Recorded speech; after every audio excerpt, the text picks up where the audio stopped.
Hello students, welcome back. We were doing chapter number 11, that is force and pressure. I have divided this chapter into three parts. Part 1 and part 2 we have already discussed in previous video. Links are in description box, you can check out there. So in this video we will discuss part 3, in which we will discuss all about pressure. So our first topic will be pressure, secondly pressure exerted by liquids, third pressure exerted by gases, and lastly fourth is atmospheric pressure. So let's start. Yes, so what is pressure? Pressure होता क्या है? Force acting on a unit area of a surface is called pressure. Previous videos में हमने force के बारे में तो totally पढ़ लिया. फोर्स क्या होता है, कैसे इंक्रीज होता है, कैसे डिक्रीज होता है, फोर्स से ऑब्जेक्ट में क्या चेंजेस आते हैं, टाइप्स ऑफ फोर्सेस क्या होते हैं. अब प्रेशर क्या होता है? किसी भी एक यूनिट एरिया पे जितना फोर्स लग रहा होता है उसे ही प्रेशर कहते हैं. प्रेशर का एक फॉर्मूला होता है सिंपल सा, फोर्स अपॉन में एरिया. मतलब जितना भी फोर्स लग रहा है उसको डिवाइड कर दो, जितना एरिया है उतना हमारा प्रेशर निकल जाएगा. अब ये जो रिलेशन है ना, pressure is equal to force upon area, इससे कुछ दो पॉइंट्स निकल के आते हैं. सबसे पहला, as the force increases pressure will also increase.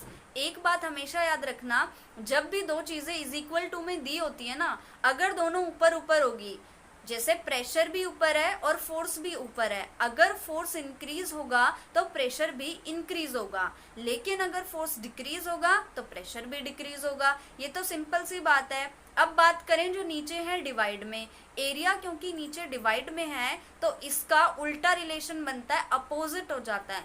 Means अगर एरिया इंक्रीज होगा तो प्रेशर डिक्रीज हो जाएगा, लेकिन अगर एरिया डिक्रीज हुआ, एरिया कम हुआ तो प्रेशर इंक्रीज हो जाएगा, प्रेशर बढ़ जाएगा. तो यही दो पॉइंट्स यहाँ पर लिखे हुए हैं, इनको एग्जाम्पल से समझते हैं. सबसे पहला, जब हम कील ठोकते हैं ना, तो जो कील का आगे वाला हिस्सा होता है आयरन नेल का, वो बहुत पतला होता है. क्यों? क्योंकि कम सरफेस एरिया लगेगा वॉल पे, तो जितना हल्का सा भी प्रेशर लगाएं वो ज़्यादा होगा उसके लिए, और इजीली वो फिक्स हो जाएगी वॉल पे. जितना कम सरफेस एरिया होगा प्रेशर उतना ज़्यादा ही बढ़ जाएगा और वो इजीली वॉल पे लग जाएगी.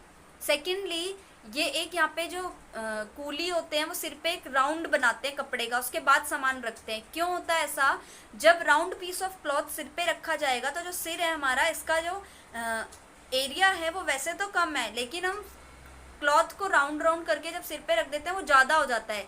एरिया इंक्रीज हो जाएगा तो प्रेशर कम लगेगा, मतलब उसको कम हर्ट होगा. प्रेशर अगर कम लगेगा तो उसको कम चुभेगा वो चीज़, इसीलिए ऐसा किया जाता है. तो देखा, इसके पीछे भी ये साइंस थी कि एरिया इंक्रीज करके प्रेशर को कम किया जाता है.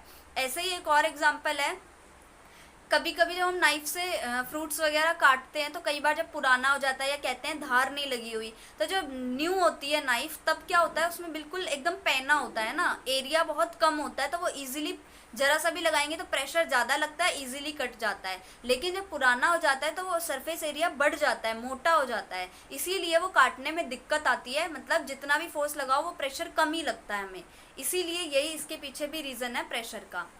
Now pressure exerted bye liquids. Liquids कैसे प्रेशर लगाते हैं? क्या लिक्विड्स प्रेशर लगाते हैं? तो उसको सिंपल सी एक एक्टिविटी से कर सकते हैं. एक बॉटल ली हमने, उसमें पानी भर दिया, उसके बाद होल कर दिए, ऊपर से बंद है बिल्कुल, नीचे हमने छेद कर दिए, तो जो लिक्विड है वो ऑफकोर्स पानी बाहर आने लगेगा उन होल्स से. इसका मतलब जो वाटर है वो प्रेशर लगाती हैं. अगर होल करने के बाद भी जो पानी है वैसे का वैसा रहता, बॉटल के अंदर बाहर नहीं आता, इसका मतलब वो प्रेशर नहीं लगाता. लेकिन क्योंकि बाहर आ जाता है इसीलिए जो वाटर है वो प्रेशर लगाता है, मतलब जो लिक्विड्स हैं वो भी प्रेशर लगाते हैं. Now pressure exerted bye gases. क्या गैसेस प्रेशर लगाते हैं? तो इसका भी सिंपल सा एग्जाम्पल है, बलून को अगर हम फुलाते हैं तो जो एयर होती है वो जाती है उसके अंदर, मतलब जो भी गैस है वो बलून के अंदर जाती है और वो उसका सरफेस एरिया बढ़ जाता है ना, फूल जाता है वो. इसका मतलब जो गैसेस हैं वो भी प्रेशर लगाती हैं. नाउ एटमोस्फेरिक प्रेशर क्या होता है? We know that there is air all around us. हमें पता है हमारे पूरे चारों तरफ आसपास एयर है बहुत सारी. This blanket of air is known as atmosphere. इस कहते हैं ना, एसएसटी में पढ़ते हैं हम जियोग्राफी में कि ब्लैंकेट ऑफ एयर, एयर की जो पूरी ब्लैंकेट है वो उसे हम एटमॉस्फेयर कहते हैं। The pressure exerted by this air is known as atmospheric pressure. ये एयर जो है हमारे आसपास ये भी कुछ ना कुछ प्रेशर लगाती है, उसी प्रेशर को एटमॉस्फेरिक प्रेशर कहा जाता है। So we know that pressure is force per unit area. हमने अभी अभी प्रेशर का फॉर्मूला देखा था कि प्रेशर क्या होता है, फोर्स पर यूनिट एरिया होता है ना, फोर्स अपॉन में एरिया होता है। So if we imagine a unit area and a very long cylinder standing on it filled with air, अगर हम सपोज करो हमने एक यूनिट एरिया ले लिया, उसके ऊपर हमने एक लंबी सी सिलेंडर रख दी, तो उसके अंदर एयर तो ऑफ कोर्स होगी ही, then the weight of the air in this cylinder is the atmospheric pressure. तो इस सिलेंडर के अंदर जितना भी वेट होगा ना एयर का, वही एटमॉस्फेरिक प्रेशर कहलाएगा। अब एक बड़ा ही इंटरेस्टिंग सी चीज है, इंटरेस्टिंग सा टॉपिक है, pressure of atmosphere on our head. हमारे सिर पे एटमॉस्फेरिक प्रेशर कितना प्रेशर डालता है और वो प्रेशर कहाँ जाता है वो देखते हैं। Suppose the area of a boy head is 15 into 15 centimetre. हमने सपोज कर लिया एक कोई बच्चा है, उसके सिर का एरिया 15/15 है, मतलब लेंथ इंटू ब्रेड दोनों 15/15 है। Can we calculate weight of air on his head? क्या हम उसके सिर पे कितना एयर का कितना वेट होगा इसको कैलकुलेट कर सकते हैं? जैसे अभी हमने इस वाले में देखा था कि नीचे यूनिट एरिया था, ऊपर लंबी सी सिलेंडर रख दी तो वेट निकल गया। सेम हम इसमें भी करेंगे। ये यहाँ पर एक बॉय है, इसके ऊपर सपोज कि वैसे तो हमारे सिर पे कुछ नहीं होता ऐसे सिलेंडर से रखा हुआ, लेकिन हमने लेट कर लिया कि सिर्फ इसके सिर पे देखना है, तो एक लंबी सी सिलेंडर रख दी और अब हमें देखना है कि कितना जो एयर है वो कितना फोर्स लगा रही है उस पर। तो अभी हमने पढ़ा था कि जो एटमॉस्फेरिक प्रेशर होता है वो इक्वल होता है उसके वेट के, मतलब इस सिलेंडर के अंदर जितनी एयर होगी, जितना वेट होगा इस ऑब्जेक्ट का, वही एटमॉस्फेरिक प्रेशर होगा। तो ये कैसे कैलकुलेट करेंगे हम?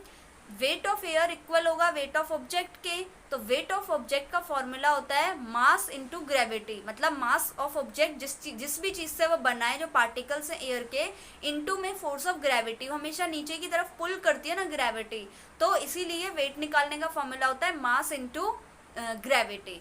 तो मास तो हमने सिंपल सा ऐसे ही निकालेंगे, 15 इंटू 15 जो दे रखा है उसका एरिया, इंटू में ग्रेविटी की वैल्यू एग्जैक्ट होती है 9.8 मीटर पर सेकेंड स्क्वायर, लेकिन हम कभी कभी 10 भी रख लेते हैं राउंड ऑफ करके। सो यहाँ पे भी हमने 10 रख ली, तीनों को मल्टीप्लाई करके आंसर आ गया 2250 न्यूटन, मतलब इतना ज़्यादा फोर्स 2250 न्यूटन का फोर्स, वेट ऑफ एयर इतना है, मतलब फोर्स भी इतना ही लगा रही है वो उसके हेड पे, इस बच्चे के सिर पे। तो इतना ज़्यादा फोर्स लग रहा है तो हमें फील क्यों नहीं होता कि हमारे ऊपर इतना सारा फोर्स लग रहा है? So the reason we are not crushed under this weight is that the pressure inside our body is equal to the atmospheric pressure. इसका रीजन ये है, इसके पीछे जो साइंस है, लॉजिक है, वो ये है कि इस इतने सारे फोर्स के अंदर हम क्रश्ड क्यों नहीं हो जाते, बिल्कुल ख़त्म ही क्यों नहीं हो जाते? क्योंकि जितना भी ये प्रेशर एयर लगाती है वो हमारे बॉडी के अंदर एटमॉस्फेरिक प्रेशर पहले से ही उतना प्रेजेंट होता है। Both pressure cancel out each other, so net pressure is zero. हमारी बॉडी के अंदर का प्रेशर और जो हमारे सिर पे एयर प्रेशर लगा रही है, दोनों आपस में कैंसल आउट हो जाते हैं, तो नेट प्रेशर जीरो बचता है। So we don't feel any pressure on our head due to atmosphere. इसीलिए हमें अपने सिर पे कोई हैवी प्रेशर नहीं लगता कि एटमॉस्फेयर, कहीं बोले कि हवा हमारे सिर पे प्रेशर लगा रही है, वो हमें नहीं फील होता, लेकिन एक्चुअल में लगा रही होती है। सो दी एंड, यही हमारा चैप्टर था। आज हमने टोटली प्रेशर के बारे में पढ़ा। एक बार डिस्कस कर लेते हैं क्या पढ़ा। सबसे पहले प्रेशर क्या होता है, किसी भी यूनिट एरिया पे हम जितना फोर्स लगाते हैं उसे ही प्रेशर कहते हैं। प्रेशर का फॉर्मूला फोर्स अपॉन में एरिया होता है। सेकेंडली हमने देखा कि लिक्विड्स भी प्रेशर लगाते हैं एंड गैसेस भी प्रेशर लगाते हैं।